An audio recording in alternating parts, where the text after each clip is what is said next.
Kirkkotien alkupäässä on eri aikakausien julkisia rakennuksia. Nuorisoseuran talo Väinölä on rakennettu 1920-luvulla. Talo on muuttunut rankasti saaden uuden siiven vuonna 1982, joka rakennettiin talkoovoimin paikallisten yritysten avustuksella.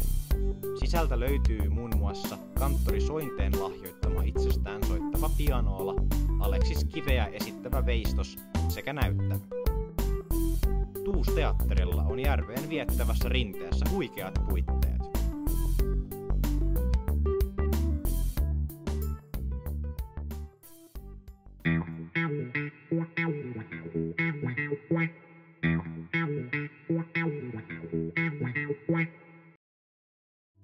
Terveystalo on rakennettu 1940-luvulla äitiys- ja lastenneuvolaksi.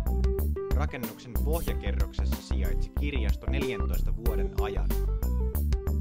Vuodesta 1995 lähtien talossa on toiminut Steiner-päiväkoti Pohjan Tähti. Terveystaloa vastapäätä Kirkkotien toisella puolella sijaitsee Hyökkälän koulu. Koulurakennus valmistui 1954, sen suunnittelivat arkkitehdit Viljo Revel ja Osmo Sipari. Rakennus edusti aikanaan valtavirrasta poikkeavaa uutta koulusuunnittelua ja sai osakseen myös arvostelua. Kouluun tuli muun muassa koko kunnan ensimmäinen kouluruokala.